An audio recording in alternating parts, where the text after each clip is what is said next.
गांव में खेतीबाड़ी का काम करने वाली दामिनी जी अपने पति और बेटे के साथ खुशी खुशी रह रही थी। उनके पति गांव के डाकिया थे। वह इधर उधर चिट्ठियां बांटने जाया करते थे। उनकी तनख्वाह कम थी, लेकिन वह उसी में संतुष्ट हो जाया करती थी और अपना घर खर्च बहुत अच्छे से चलाती थी। अगर कुछ कमी होती तो वह भी सिलाई का काम और दूध बेचकर अपने घर में पैसे इकट्ठे कर लिया करती थी। सब कुछ अच्छे से चल रहा था। घर में बहू के आते ही उनकी ज़िंदगी एकदम तहस नहस हो गई। अरे ओ बुढ़िया, जरा इधर भी तो पानी लेकर देना। क्या हम लोग यहाँ फ्री में खाना खाने आए हैं क्या? तेरे मालिक हमसे पैसा नहीं लेंगे, जो हमें ना ही समय पर पानी दे रही है और ना ही समय पर नाश्ता दे रही है। हम लोग और कब तक इंतज़ार करेंगे? गुस्से से तमतमाती हुई सिमरन उस होटल में काम कर रही बुढ़िया के ऊपर चिल्ला रही थी और वह बुढ़िया बिना रुके जल्दी जल्दी अपने हाथ पैर चला रही थी कि कोई भी कस्टमर नाराज़ होकर उस होटल से बाहर ना जाए, वरना उसका मालिक उनकी सैलरी काट लेगा, क्योंकि उनके साथ काम करने वाली उसी के एक सहकर्मी के बेटे का इस समय एक्सीडेंट हो गया था। इसलिए वह सहकर्मी, जिसका नाम सरिता था, उसका पति दूसरी औरत के चक्कर में उसे छोड़ दिया था और उसने अपने बेटे को अकेले ही पाला था। उसका एक्सीडेंट हो जाने के कारण उसे तुरंत जाना पड़ा। इसलिए वह बुढ़िया अपनी सहकर्मी सरिता के हिस्से का काम भी संभाल रही थी। सिमरन ने देखा वह बुढ़िया उसके कहने पर भी उसकी तरफ नहीं आई, तो वह तेजी से उसके पास गई और उसे अपनी ओर खींचते हुए बोली, अरे कामचोर नौकरानी, इतना ही कहा था कि उस बुढ़िया की शक्ल देखकर वह थोड़ी देर के लिए तो एकदम ऐसे चुप हो गई जैसे उसे सांप सूंघ गया हो, क्योंकि वह बुढ़िया कोई और नहीं बल्कि उसकी अपनी सास दामिनी जी ही थी, जिन्हें मरा साबित करके उन्होंने उनकी 13वीं भी कर दी थी। लेकिन उस समय अगर वह उन्हें अपनी सास मान लेती तो एक तरफ तो फिर से उसे सास के रूप में मुसीबत मोड़ लेना पड़ता और दूसरी तरफ पास पड़ोस में बदनामी के साथ जेल की हवा भी खानी पड़ सकती थी। इसलिए उसने अनजान बनने का नाटक करते हुए अगले ही पल कहा, अरे बुढ़िया, उम्र अधिक हो जाने के कारण आजकल सुनाई कम देता है क्या? कब से आवाज़ लगा रही हूँ, हमारी बात क्यों नहीं सुन रही हो? तभी दामिनी जी बोली, माफ़ करना मैडम, आपकी तरह ही बाकी कस्टमर का ध्यान रखना भी हमारी जिम्मेदारी है, इसलिए थोड़ा सब्र कीजिए, सारी सेवाएं आपको भी दी जाएंगी। दामिनी जी के ऐसा कहने पर सिमरन की जान में जान आई कि चलो, इस बुढ़िया ने मुझे नहीं पहचाना, और वह जितने गुस्से में गई थी उससे कहीं ज़्यादा शांत होकर अपनी कुर्सी पर आकर बैठ गई। उनकी सभी सहेलियों को आश्चर्य हुआ, अरे इस घमंडी को क्या हुआ? यह तो इतने गुस्से में गई थी और इतना शांत होकर आई है। आखिर उस बुढ़िया ने ऐसा क्या कह दिया जो इतना शांत हो गई? सभी ने उससे जानने की कोशिश की कि आखिर ऐसा क्या कह दिया उस बुढ़िया ने जो इतनी गुस्सैल, नकचड़ी और नखरे वाली करोड़पति बाप की बेटी का गुस्सा छूमंतर हो गया। उस दिन उसकी सभी सहेलियों ने सिमरन की खूब खिल्ली उड़ाया था, फिर भी वह चुप रही। अब तो सिमरन आए दिन अपनी सहेलियों के साथ एक से बढ़कर एक होटल में जाकर खाना खाती और उन्हें भी खिलाती और पार्टी एंजॉय करती। हालांकि पैसे अपने पापा के लाते थी, इसलिए उसका पति गिरीश भी उससे कुछ नहीं कहता था। जब तक सिमरन के पास पैसे थे, उसके पास सहेलियों की कमी नहीं थी। लेकिन एक दिन ऐसा आया कि सिमरन के पिता, जो कि उस शहर के जाने माने बिजनेसमैन थे, वह दोनों पति पत्नी ट्रेन से किसी मीटिंग के लिए दिल्ली जा रहे थे, लेकिन ट्रेन पटरी से उतरने के कारण दुर्घटना हो गई, जाने की वजह से वह दोनों की मृत्यु हो गई, जिसका सदमा सिमरन को बहुत लगा। वह कई दिनों तक अपने घर से बाहर नहीं निकली, लेकिन उसकी किसी भी सहेली ने इसके बारे में जानना या उसकी मदद करना जरूरी नहीं समझा। और इत्तेफाक से सिमरन के पति गिरीश को भी जॉब के सिलसिले से मुंबई जाना था, इसलिए वह भी उसके पास नहीं था। अब सिमरन के पिता का बिजनेस बिना मालिक के धीरे धीरे डूबने लगा। उसके मैनेजर, सुपरवाइजर सभी लोगों ने मिलकर कंपनी की तरफ से ज़्यादा कर्ज ले लिया कि अब उसके पिता का बिजनेस वह पूरा ठप हो गया और शहर के बीचों बीच उसके पिता का जो घर था वह भी नीलामी के कगार पर था। तभी अचानक एक दिन सिमरन ने देखा न्यूज़पेपर के पहले पेज पर उसके पिता की कंपनी और घर की नीलामी के बारे में पूरा डिटेल में लिखा हुआ था और उसे खरीदने के लिए ऐसे ऐसे लोग थे जो उसके पिता के दुश्मन थे। सिमरन ने जब वह सब देखा उसका माथा ठनका। वह सोफे से उठी और उस न्यूज़पेपर को लेकर सीधा अपने पापा के कंपनी के मैनेजर के पास पहुंची।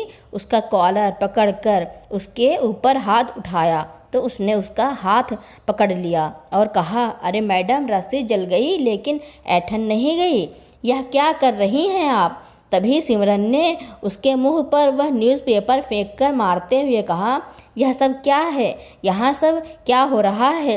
किसी ने मुझे बताना ज़रूरी भी नहीं समझा? और वह गुस्से में आकर फिर से उसके ऊपर हाथ उठाया तो वह मैनेजर भी कहाँ पीछे हटने वाला था। उसने भी गुस्से में आकर उसका हाथ ऐसा मरोड़ दिया कि वह वहीं दर्द से कराह कर बैठ गई। तभी मैनेजर ने उसे आंखें दिखाते हुए कहा, सुनिए मैडम, सबसे पहले आप अपना मोबाइल और लैपटॉप चेक कीजिए। हमने कितनी बार फ़ोन और ईमेल किया, लेकिन क्या आपने रिप्लाई दिया? जब आपने कोई रिप्लाई नहीं दिया तब हमें मजबूरन ऐसा कदम उठाना पड़ा, समझिए आप। कहते हुए वह मैनेजर कुर्सी को गिराकर वहाँ से चला गया। सिमरन अपनी सहेलियों को एक एक करके फ़ोन लगा लगा कर अपनी परेशानी रो रो कर बताती रही, लेकिन मजाल है कि किसी एक सहेली ने भी कहा हो कि तू चुप हो जा, सब ठीक हो जाएगा, हम तेरे दुख की घड़ी में तेरा साथ देंगे। सभी ने कुछ न कुछ बहाना बनाकर अपना पल्ला झाड़ लिया। अब उसे अपने पति गिरीश की याद आई। उसने गिरीश को फ़ोन लगाया तो पता चला उसका इंडिया का नंबर तो वहाँ पहुँचते ही बंद हो गया था और उसने अपने विदेश के नंबर से उससे बात करने की कोशिश किया था, लेकिन वह उस समय अपनी सहेलियों के साथ घूमने, पार्टी एंजॉय करने में इतनी व्यस्त थी कि अपने पति का नंबर भी सेव करके नहीं रखा था। फिर उसने अपना ईमेल चेक किया जो गिरीश ने किया था। तब उसने ईमेल से नंबर नोट किया और गिरीश को रो रो कर सारी बातें बताई कि किस तरह उसके मम्मी पापा की मृत्यु हो गई और इस दुनिया में नहीं रहे, और जिन सहेलियों पर उसने इतना भरोसा किया, पैसे उड़ाए, उन सहेलियों ने झांक कर भी नहीं देखा कि वह मर रही है या जी रही है। गिरीश ने उसे शांत कराया कि वह निराश ना हो, सब ठीक हो जाएगा, और यह भी याद दिलाया कि उसने उसकी माँ के साथ किस तरह का व्यवहार किया था। शायद उसी का परिणाम होगा जो आज उसे इस रूप में मिल रहा होगा। तभी गिरीश के बॉस का फ़ोन आया और उसने भी सिमरन का फ़ोन काट कर अपने बॉस से बात करने लगा, क्योंकि अगर वह अपने बॉस से बात नहीं करता और सही समय पर सारे काम करके नहीं देता तो शायद उसे भी अपनी नौकरी से हाथ धोना पड़ सकता था। इसलिए उसने भी सिमरन से ज़्यादा देर बात न करते हुए अपने काम में व्यस्त हो गया। गिरीश से बात करने के बाद सिमरन को सच्चाई का आभास हुआ। उसे उस समय एहसास हुआ कि वास्तव में किया गया कर्म लौटकर जरूर आता है, चाहे वह अच्छा हो या बुरा। जब उसकी सासू माँ दामिनी जी और ससुर हरि राम जी, जो कि अपने गांव के ही डाकिया थे, उस समय डाकिया की तनख्वाह बहुत कम हुआ करती थी और हरि राम जी के पिताजी ने शराब की लत के कारण अपनी ज़मीन जायदाद भी बेच दी थी, जिसके कारण दामिनी जी को घर चलाने में बहुत ही मुसीबत का सामना करना पड़ता था और हरि राम जी की तनख्वाह कम होने के कारण उनकी आवश्यकताओं की पूर्ति भी बराबर नहीं हो पाती थी। लेकिन दामिनी जी ने ना ही कभी हरि राम जी को यह एहसास होने दिया कि वह तंगी से भरा जीवन व्यतीत कर रही हैं, ना ही ऐसा कोई मौका देती थी जिसे हरि राम जी ऐसा महसूस करते कि वह अपने परिवार के भरण पोषण में कोई कमी रख रहे हैं। बल्कि वह तो हरि राम जी से हमेशा यह कहती रहती कि मैं तो आप जैसा जीवन साथी पाकर धन्य हो गई हूँ और जितना समय आपके पास होता वह सदुपयोग करती। वह कभी लोगों के कपड़े सिलती तो कभी खेतों में मजदूरों के साथ काम करने जाती तो कभी पशुपालन के काम में मदद करती जिससे उनकी आमदनी में बढ़ोतरी हो सके। और हरि राम जी भी पोस्ट ऑफिस का काम करने के बाद घर में पशुपालन भी कर लेते थे और बाकी समय में दामिनी जी की मदद घर के कामों में करते थे। जब तक दामिनी जी और हरि राम जी अपने सारे काम पूरे नहीं कर लेते थे तब तक रात में बिस्तर पर नहीं सोते थे। पास पड़ोस और रिश्तेदारी के लोग हरि राम जी की कड़ी मेहनत और अच्छे आचरण को देखकर कहते कीचड़ में कमल खिला है, क्योंकि हरि राम जी के पिता जी ने अपने पुरखों की जमीन जायदाद और जो भी जमा पूंजी थी शराब जुआ में पूरा बर्बाद कर दिया था। लेकिन दामिनी जी और हरि राम जी की सूझबूझ और कड़ी मेहनत रंग लाई और धीरे धीरे करके उन्होंने अपने पिता द्वारा बेची गई सारी ज़मीन वापस खरीद लिया और उसके अलावा भी गांव तो गांव भविष्य के बारे में सोचकर उन्होंने शहर में भी बहुत सी ज़मीन खरीद लिया, क्योंकि उनकी एक बेटी और एक बेटा था ताकि उनके भविष्य में काम आए और उन्हें किसी भी प्रकार की कोई दिक्कत का सामना ना करना पड़े जिस प्रकार उन्होंने किया था। इसलिए उन्होंने अपने बच्चों के भविष्य के लिए शहर में भी प्लाट खरीद लिया, जिसका फ़ायदा गिरीश को मिला, क्योंकि उनकी बेटी दिव्या के पति कमल जो कि पुलिस में थे वह तो दहेज के सख्त खिलाफ थे। उन्हें दहेज में कुछ भी नहीं चाहिए था, इसलिए उन्होंने दहेज के रूप में ममता को कुछ भी नहीं दिया।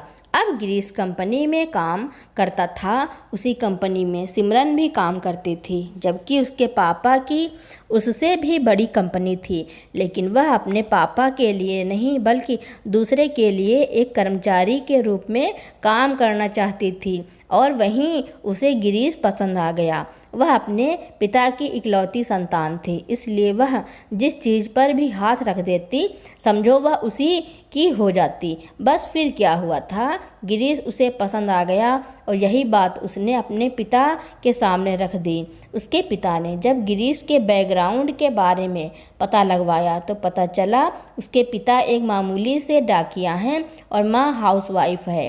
उसके पिता की हैसियत उनके बराबर नहीं है। सिमरन को पूरा यकीन हो गया कि उसके पापा गिरीश को यूं ही चुटकियों में खरीद लेंगे, लेकिन गिरीश को दामिनी जी और हरि राम जी के संस्कार मिले थे, इसलिए उसने उनकी शर्त को ठुकरा दिया। उनकी शर्त यह थी कि गिरीश उनके घर जवाई बन कर रहें। गिरीश को पता था घर जवाई बीबी का गुलाम होता है, जिस बात की इजाज़त उसका मन बिल्कुल भी नहीं दे रहा था, क्योंकि उसके माँ बाप ने कभी भी गुलामी करना नहीं सिखाया था। उन्होंने तो उसे आत्मसम्मान की सूखी रोटी को ज़्यादा बेहतर बताया था गुलामी के 56 भोग से, इसलिए उसने उनकी शर्त को नहीं माना। लेकिन अब तो सिमरन की जिद थी गिरीश से शादी करना, इसलिए उसने सोचा अब तो सीधी उंगली से घी नहीं निकल रहा है, इसलिए उंगली टेढ़ी करनी पड़ेगी। उसने उनके दिमाग में एक प्लान बनाना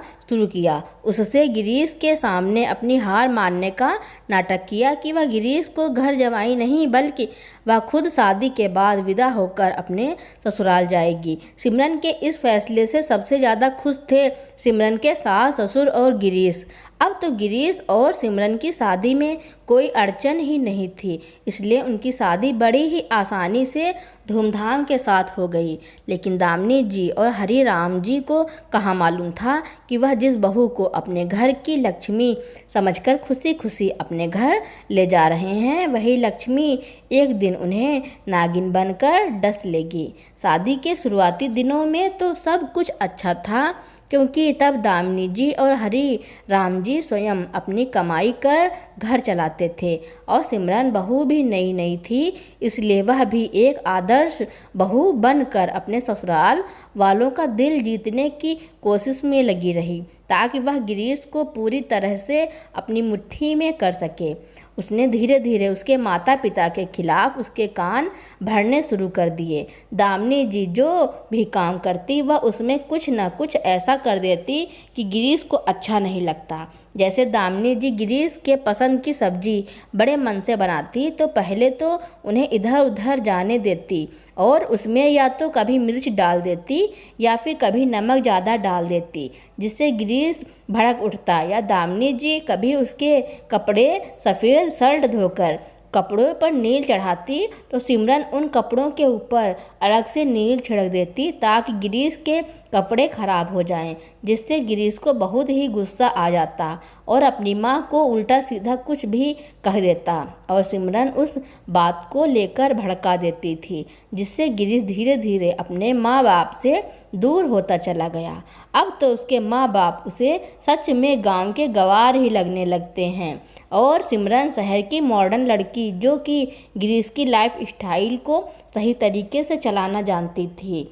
अब तो सिमरन ने धीरे धीरे गिरीश को यह कहकर मना लिया कि क्यों ना वे दोनों गांव के इस पुराने घर को छोड़कर उसके पापा की हवेली में ही जाकर रहें ताकि वे दोनों अपने स्टैंडर्ड के अनुसार जीवन को जी सकें। गिरीश ने भी इस बारे में बहुत विचार किया और कहते हैं ना, संगति का असर होता ही है, चाहे वह कितने भी अच्छी सोच वाले हों। अगर गलत लोगों के बीच रहोगे तो कभी ना असर तो होगा ही। बस वही हुआ गिरीश के साथ भी।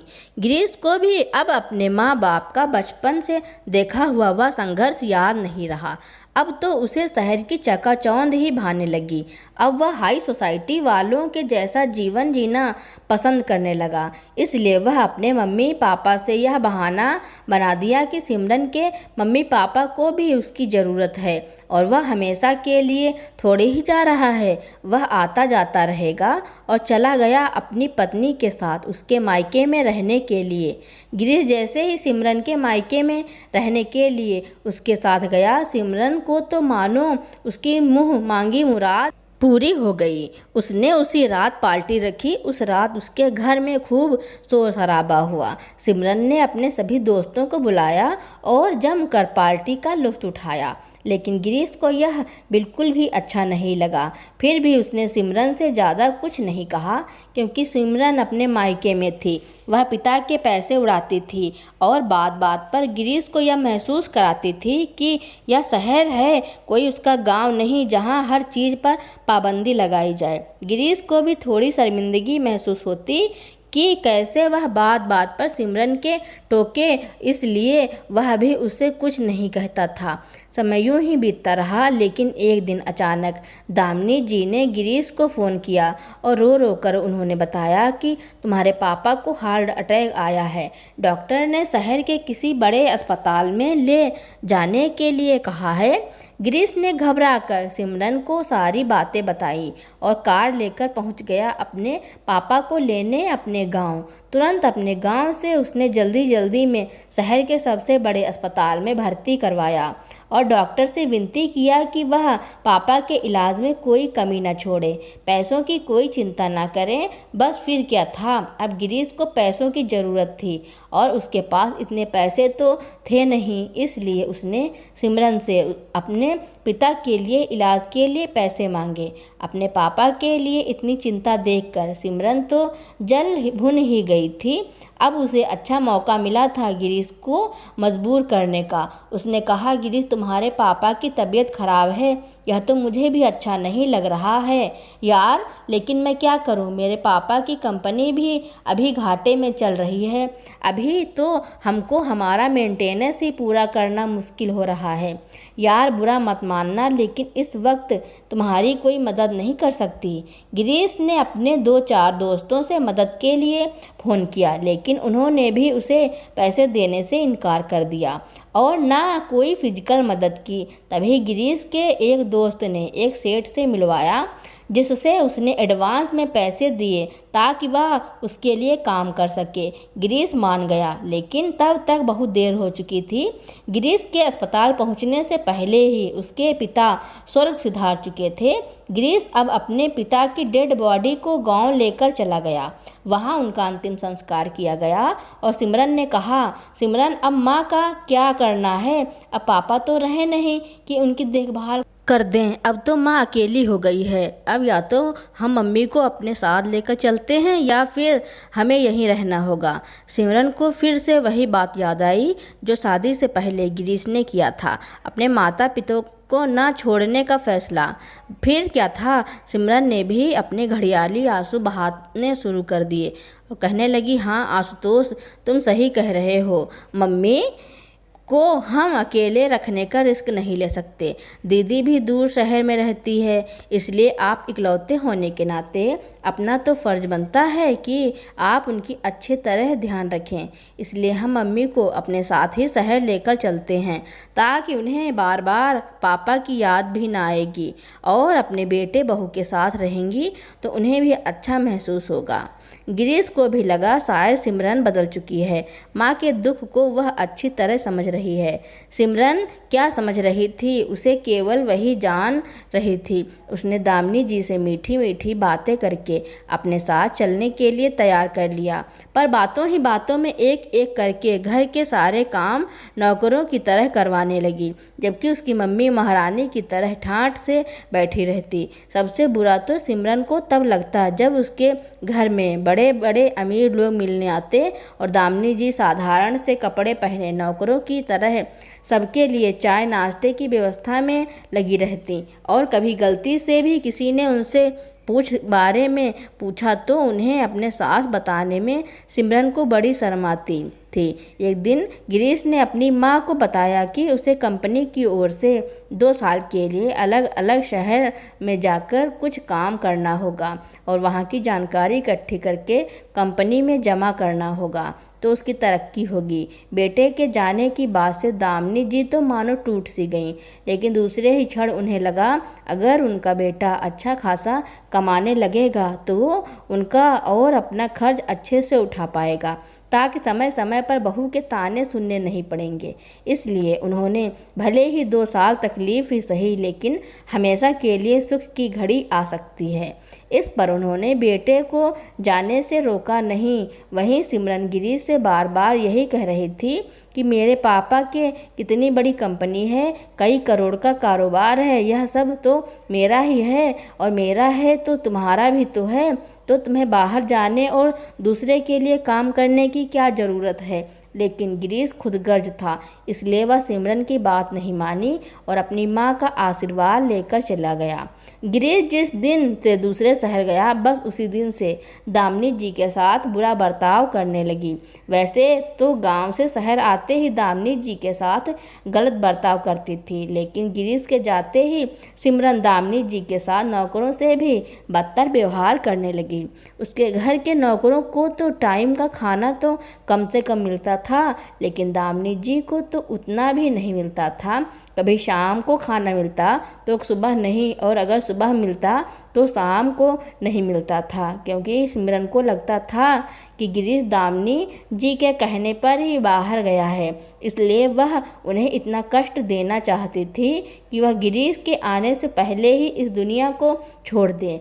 उसने प्लान बनाया। एक दिन उसने रसोई का गैस खुला छोड़ दिया और सारे नौकरों को उस दिन छुट्टी दे दी और दामिनी जी को सामान खरीदने बाजार भेज दिया। बाजार से आने के बाद खाना बनाने के लिए कहकर वह किसी पार्टी में जाने के लिए तैयार होकर निकल गई। दामिनी जी भोली भाली उसके कहे अनुसार काम करती रही, लेकिन अचानक से उस दिन दामिनी जी के साथ काम करने वाली लीला उनसे मिलने आई थी और दामिनी जी फल काट कर तीसरी मंजिल पर दामिनी के पापा के दोस्तों को फल और नाश्ता देने गई थी। दामिनी जी को मालूम नहीं था कि लीला उनसे मिलने आई है, लेकिन लीला ने सोचा दामिनी जी ने सब्जी बनाने के लिए सारी काट कर रखा है तो क्यों ना मैं उनके आने तक दाल गैस पर चढ़ा देती हूँ ताकि उनके आने के बाद हम दोनों मिलकर बातें कर सकें। दरअसल वह उनके पास सरदर्द की दवा लेने आई थी। लीला के परिवार में उसके अलावा कोई नहीं था,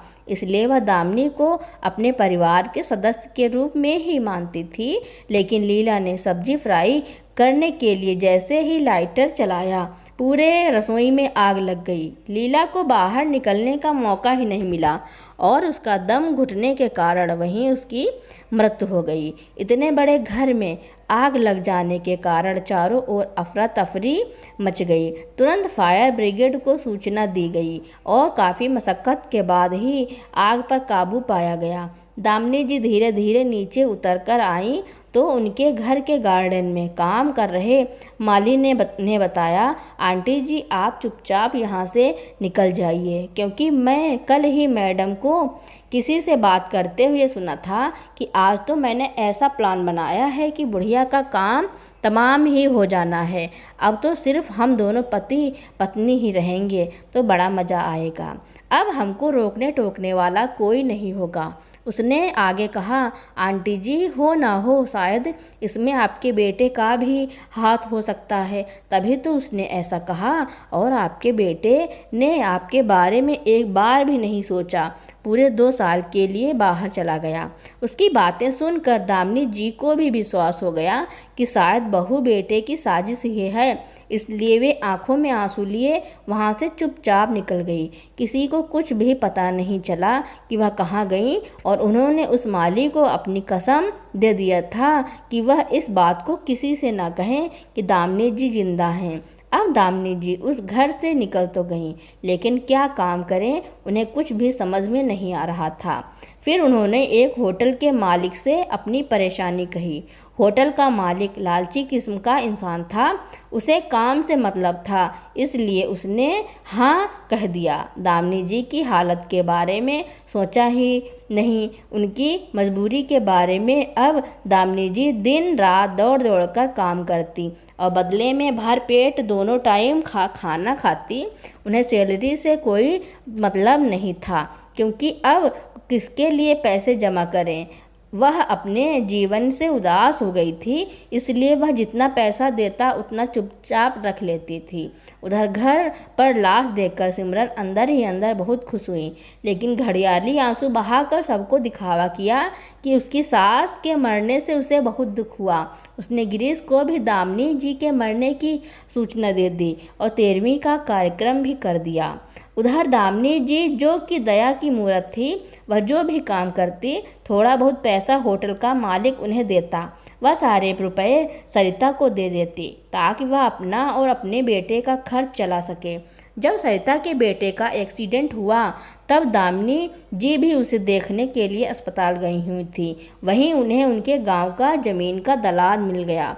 उसने बताया कि दामिनी अम्मा हरी राम दादा ने जो छोटा सा खेत लिया था वहाँ हीरे का पता चला है। सरकारी ऑफिसर लोग आपके घर का पता पूछ रहे थे, लेकिन ना ही गिरीश का फ़ोन लग रहा था और ना ही आपका पता था। वह तो शुक्र है कि आज आप मिल गई, वरना वह खेत सरकार अपने कब्जे में ले लेगी, क्योंकि सरकार ने नोटिस निकाला है कि 3 महीने के अंदर उस ज़मीन का मालिक उनके ऑफिस में संपर्क नहीं करेगा तो वह ज़मीन सरकार की हो जाएगी। दामिनी जी की आंखों में चमक आ गई। उन्हें याद था उन्होंने अपना पुराना मकान नहीं बेचा था और घर और 1-2 प्लाट जो उन्होंने खरीदा था, साथ में छोटे मोटे खेत भी खरीदे थे, उनके सारे पेपर्स वहीं पुराने मकान में हैं। उन्होंने उस दलाल से कहा, बेटा चलो मैं तुम्हारे साथ चलती हूँ। दलाल ने कहा, अम्मा पेपर जमा करने के लिए अब सिर्फ 8 दिन ही बचे हैं। दामिनी जी ने सारी बातें सरिता को बताई और उसे यह दिलासा भी दिया कि अब उसे चिंता करने की कोई ज़रूरत नहीं है, अब उसके बेटे का ऑपरेशन अच्छे से हो जाएगा। और दामिनी जी अपने पुराने घर की ओर चली गईं। वहां जाकर देखा तो घर के आसपास घास फूस जमा हो चुकी थी। उन्होंने दरवाजे पर लगे ताले को खोला, क्योंकि वह अपने घर की चाबी अपनी साड़ी के पल्लू में बांध कर ही रखती थी, जो सिमरन को बिल्कुल भी पसंद नहीं था। उन्होंने सारे कागजात देखे तो उसमें खेत के पेपर भी थे जिसकी उन्हें ज़रूरत थी। वह उस दलाल के साथ सरकारी कार्यालय में जाकर सारे पेपर जमा किए। सरकार की ओर से उन्हें उस जमीन के मुआवजे के रूप में 15,000 करोड़ रुपए दिए, क्योंकि एक छोटे से हीरे की कीमत तो कई करोड़ होती है। तो वहाँ तो हीरो की खदान ही थी, इसलिए उस ज़मीन की कीमत भी हीरे की तरह ही कीमती हो गई। अब दामिनी जी ने सोचा इन रुपयों का क्या किया जाए। सबसे पहले उन्होंने अपने गांव के घर को ठीक करवाया, सरिता के बेटे का इलाज करवाया। दामिनी जी को पता चला कि सिमरन के घर की नीलामी होने वाली है। कंपनी कर्ज में डूब गई है, इसलिए सारे वर्कर्स काम छोड़ दिए हैं। वहीं उनका माली जिसने दामिनी जी की मदद किया था उसका भी काम छूट गया था। वह दर दर भटक रहा था, तो उन्होंने उसे अपने पास काम पर रख लिया। उस माली के द्वारा उन्हें पता चला कि कुछ ही दिनों में सिमरन के घर की कंपनी की नीलामी होने वाली है। अब तो दामिनी जी के जीवन का एक ही मकसद था, सिमरन की हवेली को खरीदना और अपने बेटे बहू को सबक सिखाना। अब वह दिन भी आ गया जिस दिन सिमरन घर के और कंपनी की नीलामी होने वाली थी। शहर के सारे बड़े बिजनेसमैन लोग आगे की कुर्सी पर बैठे हुए थे। बोली 10 करोड़ तक पहुंच गई।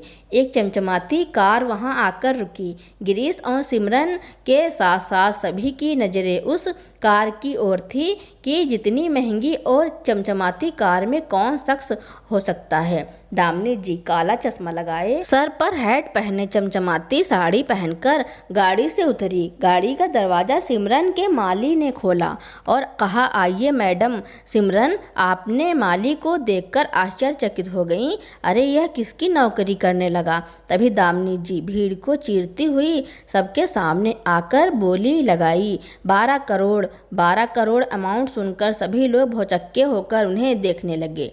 किसी की हिम्मत नहीं हुई उनके आगे बोली लगाने की। बोली लगाने वाले ने 12 करोड़, 12 करोड़ 2, 12 करोड़ 3 कहकर बोली समाप्त कर दिया और कह दिया, मैडम जी आज से यह हवेली आपकी हुई। दामिनी जी का रुतबा देखकर सिमरन ने उन्हें पहचाना ही नहीं, लेकिन जैसे ही नाम सुना दामिनी, तब उसे अपने कानों पर विश्वास ही नहीं हुआ कि ऐसे कैसे हो सकता है। अभी कुछ दिनों पहले तो फटे हाल में यह बुढ़िया नौकरों से भी बदतर हालत में काम कर रही थी। आज करोड़ों की मालकिन। उसने गिरीश के पास जाकर उससे बात करना चाहा तो गिरीश का गुस्सा से भरा लाल चेहरा देखकर उसकी हिम्मत नहीं हुई कि वह उसे कुछ कह सके, क्योंकि उसके माली ने सारा प्लान गिरीश को पहले ही बता दिया था। लेकिन दामिनी जी आज भी अपने बेटे बहू से बहुत नाराज़ थी। गिरीश ने हिम्मत करके दामिनी जी से बात करने की सोची, लेकिन वह किसी से भी बात नहीं करना चाहती थी और वह जैसे ही कार में बाहर जाकर बैठी, गिरीश दौड़कर जाकर उनके पैर पकड़कर रोने लगा और बोला, माँ मुझे माफ़ कर दीजिए, मुझे कुछ भी नहीं मालूम था माँ। सिमरन ने आपके साथ क्या क्या किया मैं कुछ भी नहीं जानता था। वह तो मुझे माली काका ने बताया, तब मुझे मालूम हुआ। तभी उनका माली भी हाथ जोड़कर उनके सामने खड़ा हो गया और बोला, मैडम जी मुझे माफ़ कर दीजिए, मुझे पहचानने में गलती हो गई। सर तो इस बारे में कुछ भी नहीं जानते थे। शायद सिमरन मैडम अपनी सहेलियों से वह सब बातें कर रही थी और मुझे गलतफहमी हो गई थी कि सर से बातें कर रही हैं, जबकि इन्हें तो कुछ मालूम नहीं है। वह जब यहाँ वापस आए थे तब बताया तो इन्होंने कहा कि मैं तो कुछ भी नहीं जानता और इन्होंने आपको ढूंढने की कोशिश भी की, लेकिन आप मिली ही नहीं। मैडम प्लीज़ सर को माफ़ कर दीजिए, मेरी गलती की सज़ा इन्हें मत दीजिए। दामिनी जी ने अपने बेटे की ओर देखा तो वह अपराध बोध से ग्रसित आंसू बहाए जा रहा था।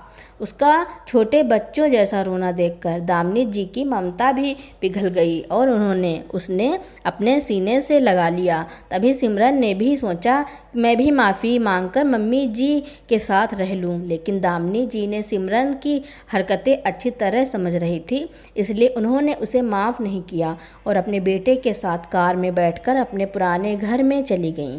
सिमरन भी वहीं खड़ी खड़ी पश्चाताप के आंसू बहाती रही। सिमरन अब अपने किए पर पछता रही थी।